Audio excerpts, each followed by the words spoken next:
Hi, this is an introduction to the lymphatic system with a couple little details on the cardiovascular system that pertain to the little exercise lab, so to speak, that we did.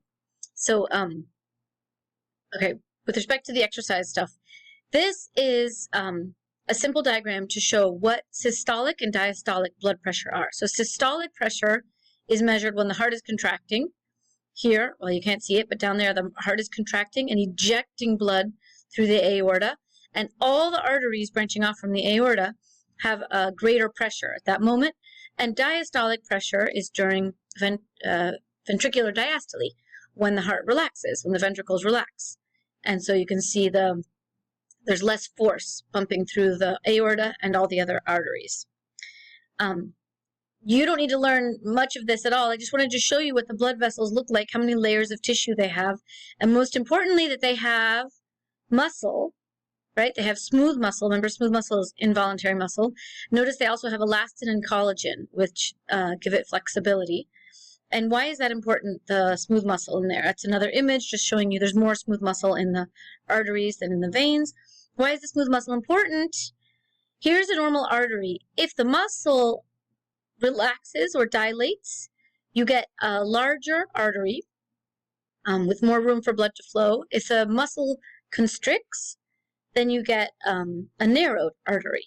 And this is the body's way of controlling blood flow. When the body wants to decrease blood flow to a certain area, it does vasoconstriction of the arteries in that area. If the body instead wants to increase blood flow, it dilates the blood vessels in that area. So, for example, during exercise, there's vasodilation of muscles and of lungs, and there's vasoconstriction of internal organs during intense exercise. Okay, and this is also from the exercise lab, just another summary of what was really important. Cardiac output is literally measuring the milliliters of blood exiting the heart every minute. So it's a pretty cool thing to be able to calculate that. And okay, that's it. Let's begin lymphatic, because that's really what we're studying now. So the lymphatic system is, I think, a really surprising system because we know nothing about it. We don't really see or experience much of anything except for the lymph nodes in our neck. So we're going to start with something that's a little bit obscure, and you might wonder what the point is, but this is really how to understand the lymphatic system. Okay, this represents any capillary bed. There's millions of these all over the body. So here's blood coming from the heart in an artery. Arterial just means a tiny artery. Then it goes through a capillary bed, and then it exits through a small vein, which is called a venule, right? When it enters the capillary bed, it's got that strong force from the heart, right? All the pressure that blood has having been pumped from the heart. And so there's high pressure on this side, on the left side of the capillary bed. And that high pressure, I'm sorry that this happens during screencast, that I don't see my mouse when it's not moving. So the high pressure causes, there's a diagram here that shows what's going on. It causes fluid to be pushed out, right? Because there's a strong force of blood as it flows through the capillaries, fluid is being pushed out. I think a simple analogy would just be like if you had a garden hose and you were squirting, there was water running through the hose, and then imagine there were tiny, tiny little holes in the hose. The water would squirt through those holes, right? Well, the gaps between the cells are kind of like tiny holes, and water will sort of squirt or ooze through those gaps. So on the artery side of the capillary bed, they put the arrows here, but they could very well be there and on the other side and here and on the other side of this. Everywhere there's a capillary, there's a little bit of fluid leaking out, being pushed out by the force of blood pressure. So what's the result? Let me read just what I wrote. The high blood pressure causes some of the liquid portion of the blood to leak out of the capillary. And this fluid becomes, okay, this is what the light blue stuff is. All these funny-looking pink things are cells, right? The dark blue is nuclei. The pink things are cells. This just represents any tissue in the body. It's happening in many, many, many parts of the body, just like this, right? Here's the capillary bed that arrives to nourish those tissues, and the fluid that leaks out of the capillaries is basically the tissue fluid, the watery environment of the cells. So this light blue coloration here in the diagram just shows that cells are bathed in a watery environment. Those cells are in a fluid called interstitial fluid, also called tissue fluid. That it kind of makes sense to us. If you think about the inside of your body, you don't think of it as dry. You know that it's in a wet, watery environment, right? And now you know why. Because every time there's capillaries that are pumping blood from the heart, they are leaking out a certain percentage of their fluid. Okay, this diagram might show the same thing even better. So here's the artery. Here's blood coming from the heart. It enters this capillary bed. The capillaries have really thin walls. That's why here the fluid doesn't leak out, because artery walls are strong. But when you get to a capillary, the walls are really thin, so the fluid leaks out. The black arrows indicate all the fluid, all the liquid leaking out of the blood, entering into the general, just the environment of the tissue, whatever tissue we're in, whatever part of the body we're in. If this is a capillary bed of the skin, it would be skin cells. If this is a capillary bed of the lung, it would be lung cells, etc. And don't worry about this part. We don't need to learn this part. You just need to learn that those black arrows represent tissue leaking out of the capillaries due to high blood pressure. And this process of fluid leaking out is called capillary filtration. I should have written that down. It's called capillary filtration. Okay, take a moment to read this. So what's new on this slide is just that the interstitial fluid, the fluid that the cells are bathing in, is important because not every cell would get the chance to get oxygen and nutrients from blood. The capillaries don't manage to reach every single cell. If you think about it, what about these cells here? They're not touching any capillary. So how would they get oxygen from the blood? How would they get nutrients from the blood?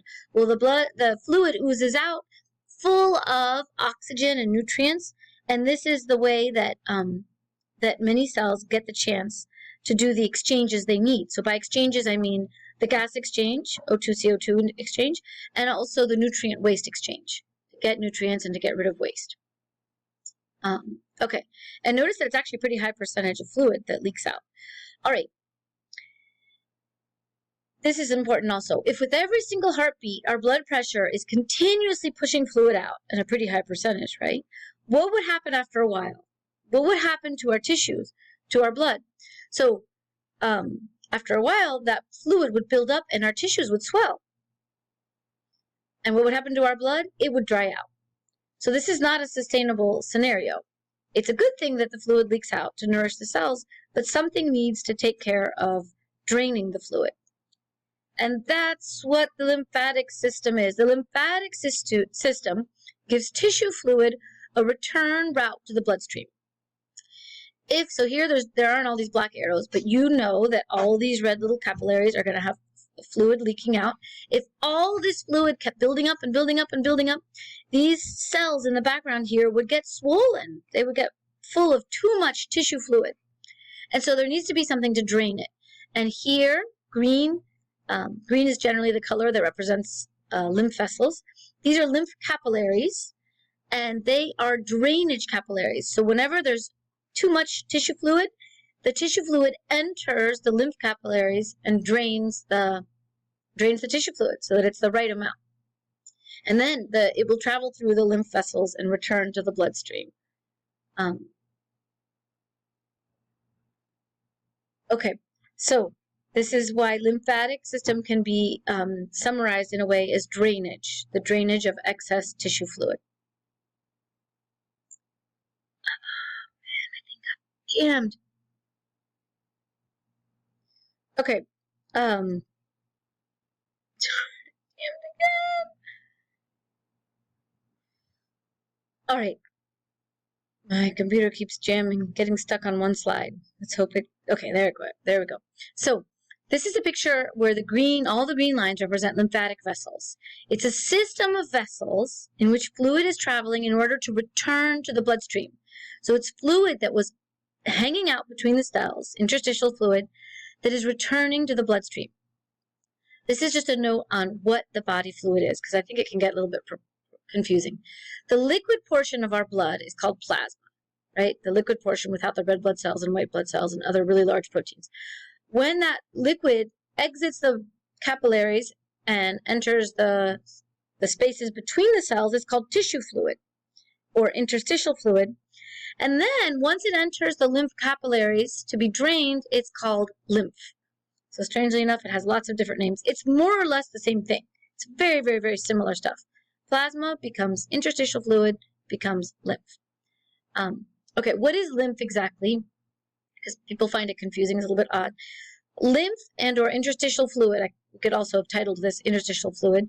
They're the liquid portion of blood without the red blood cells, without the large blood proteins. Don't worry about those, we haven't learned about them yet. It contains all of the substances that are dissolved in blood.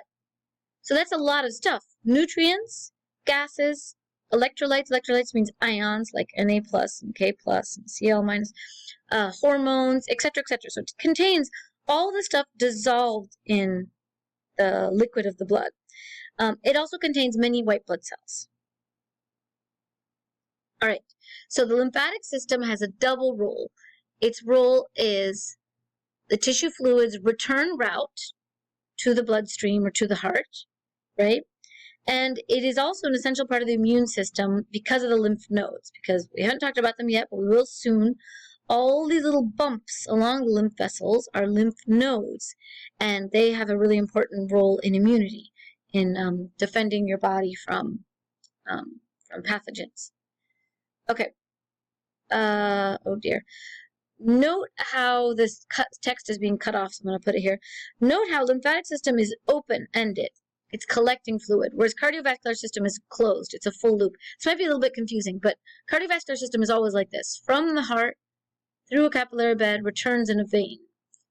Even this, which looks open-ended, it's going to do the same thing. It's going to reach another capillary bed, nourishing another set of tissues, and return through a vein. It's always a closed loop. Always, always, always, always. It doesn't look like that in the diagrams because you can't. Oh dear, time's up. Sorry. Okay. Sorry, I was distracted and I thought time was up. I've got another 2 minutes. So it doesn't look like that in the diagrams because you can't see the capillary beds. They're often too small. You just see red vessels and white and blue vessels that look disconnected. But it's always a closed loop. Instead, the capillaries of lymph vessels are open-ended. They start here and collect and drain and don't have a full loop, right? They're one-directional. So now we can do a close-up. Here's a close-up of a lymph vessel. See, this is a tiny bit of lymph capillary. We're closing up on it. If you see this, each of these is a cell of the wall of the capillary bed. You can see their little purple nucleus. And look what there is between each cell. There's a tiny gap. So they're kind of holy. They're not very, they're not sealed very well. And why is this a good thing? Because what are lymph capillaries doing? What do those black arrows represent? They represent the drainage of tissue fluid. Tissue fluid is entering lymph capillaries, and then it's going to flow down. It has now become lymph. It's going to flow down and return to the blood. So this is how it collects and drains tissue fluid. This is just another picture showing similar things. Here the lymph vessels are creamish, yellowish colored. Okay, this is a really, really, really important diagram. This is a diagram which summarizes the cardiovascular system, right? You can recognize it, the pulmonary circuit, and this is the systemic circuit, which represents blood going to everywhere in the body. So this capillary bed is just a single one, but really, there's millions of these going to every part of your body that are part of this loop here. Wherever there's a capillary bed of blood vessels from the cardiovascular system, right nearby, there is a set of lymphatic capillaries. Why? They're draining. The fluid that is exited, the blood capillaries, is going to be drained by the lymphatic capillaries. And where will those go? They will always be going towards the heart, towards the bloodstream, right? So any set of capillary beds anywhere in your body are going to have a nearby a set of lymphatic capillaries which drain the fluid and bring it back to the heart. To be more precise, it doesn't go exactly to the heart. It goes to the blood vessels right before the heart.